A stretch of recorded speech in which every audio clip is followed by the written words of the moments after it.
Today's episode is brought to you by the CU Daily. Welcome to the CU DailyCast. I'm Walt Lascos. In today's episode, we're going to talk about a credit union organization that sees itself to be on a mission to improve consumer financial well-being with cutting-edge insights, innovative solution testing, advisory and custom support, and connections formed through events and communities. Its research is designed to address credit unions' top challenges. Its incubator reduces the front-end risk of testing new products and ideas. Its advisory services are ways for credit unions to receive input and insights to support end-to-end innovation. And its communities provide members with engaging leadership development opportunities for their emerging and established talent. Of course, I'm talking about the Filene Research Institute. And joining me today from Denver is its president and CEO, Mark Meyer. Mark, welcome to the CU DailyCast. It's great to be here. Thank you for having me, Walt. For those unfamiliar with the Institute itself, please give us a brief introduction, if you would. Well, Filene is the credit union industry's think tank. We were founded in 1989 by a compilation of system organizations, including the National Trade Association, today that's known as ACU, our friends at TrueStage, formerly known as CUNA Mutual Group, and a compilation of all the state leagues at that time. Our core purpose was to provide independent thought, creative leadership, and thinking on behalf of the industry without boundaries. And we have been around now for 35 years, and our core product is research with some playful incubation, as well as some member segmentation and custom research work that we perform on behalf of credit unions. God, 35 years, Mark, already. I mean, that time has to really flown by a lot. Gee. It sure has. And boy, have the credit unions and most importantly, credit union members and communities have gone through a lot of change. And Filene has really,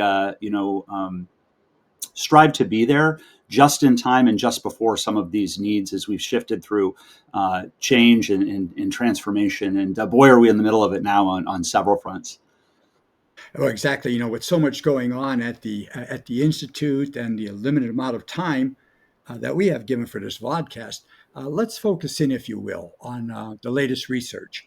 Would you share some details of some of that excitement with us? Certainly.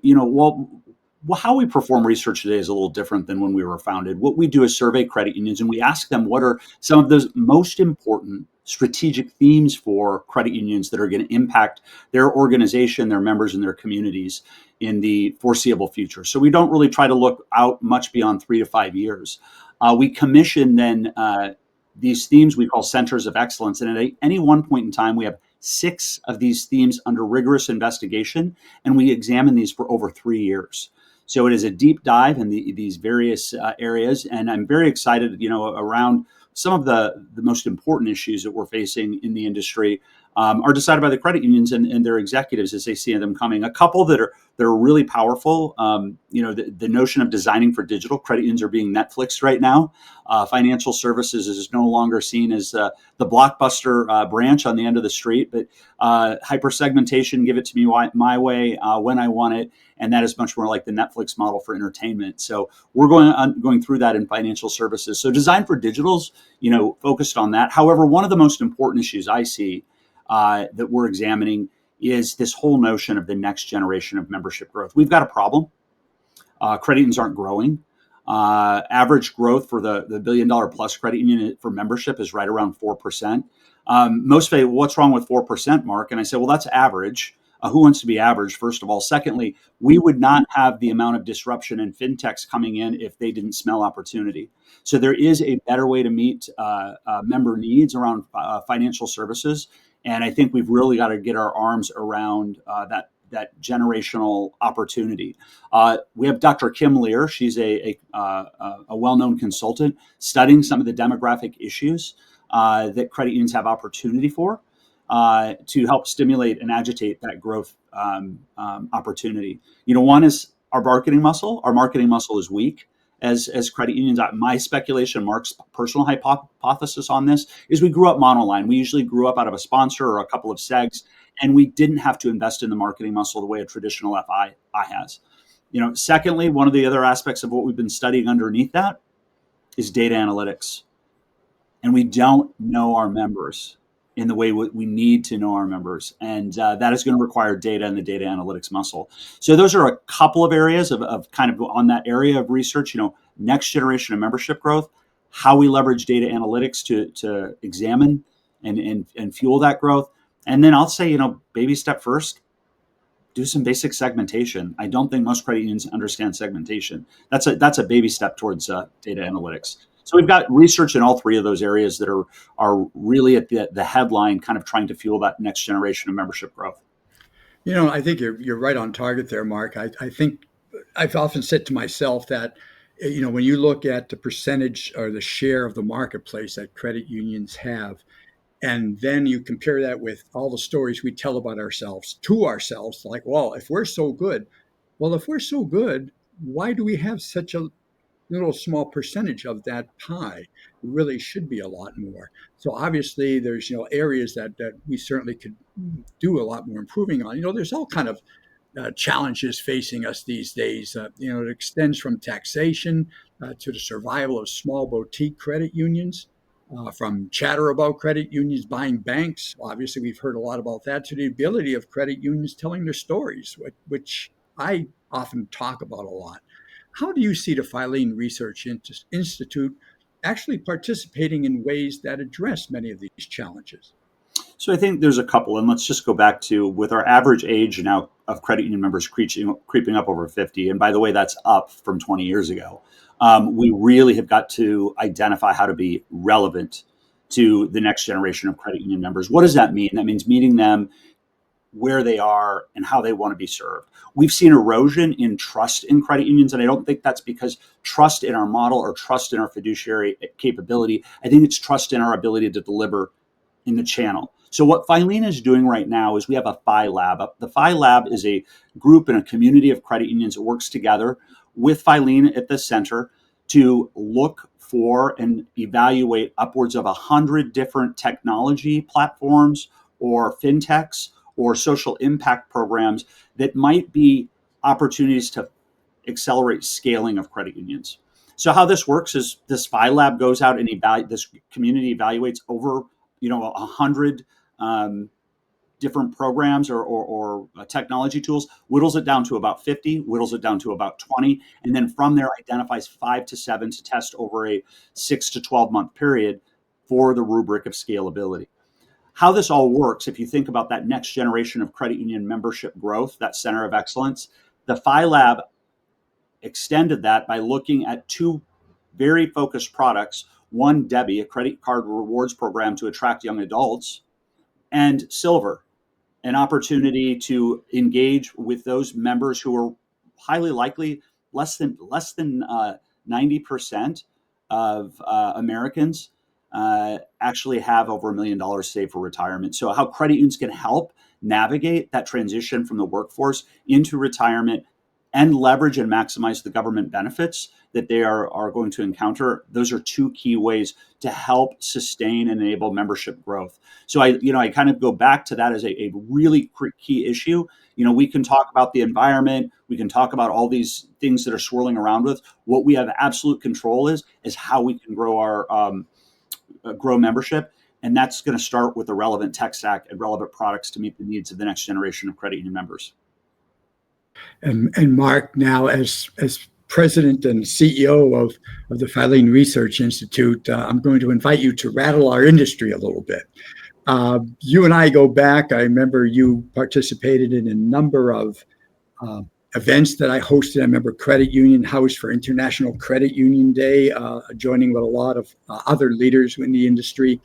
Well, when I think about it, outside of battling the bankers on the question of taxation, I believe credit unions can become very complacent in the many ways we might navel gaze about our industry. What do you see as being among the greatest threats facing the credit union system today? Leadership is the lid. And so it's the ownership of the leadership role and deciding exactly, leading during transformation is a difficult time. And enough with the excuses. This is hard work. And that's why we need leaders, is to lead through the transformation. And so making the excuses, blaming the bankers, looking around, we have a superpower. that no other industry has. And those who come from outside this industry into this industry are just gobsmacked at the opportunity to network, to learn from each other, to accelerate problem solving, to accelerate opportunities, to create scale. What does that look like when we're at our best? It looks like taking a product like indirect lending and nationalizing it through the power of collaboration and creating a mechanism called origins. That's when it's at its best. When it's at its worst is when we are fighting over who's in our backyard, spending too much time examining one another, call reports. That's not how we're going to grow. Bank of America has 113 million Americans as customers.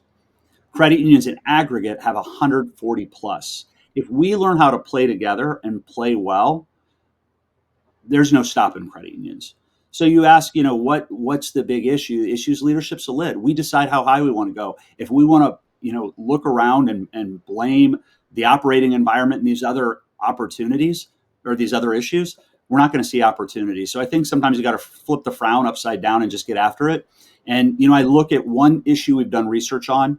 The number one priority in most credit union strategic plans is scale, pursuing scale. We've done research with the highest performing credit unions. Guess what's at the bottom of the list? Scale is a nice to have, not a must to have. In other words, leadership is taking the resources you've got, the opportunities that sit in front of you, and leveraging as much as you can out of it to get to next. And I think of somebody like Brett Martinez, who lives in a confined community like Santa Rosa. Look at that guy. Look at the ROA of the team of Redwood Credit Union. It's a bomb dig shop. And at the same time, to be fair, what do you see as being among our greatest strengths? And are we using them to the best of our abilities? It's absolutely the network effect. And no, we're not. Very, very interesting, Mark. Well, we're going to take a little break right now, and we'll be right back with the final word. So stay with us. From the halls of NCUA to the front steps of your credit union, we're covering all the latest breaking news and opinions shaping and challenging the credit union industry like never before. Begin every day reading the CU Daily. Subscribe today. So, Mark, we have the last word. The final word is yours. Any last thoughts, recommendations, ways to get in touch with you?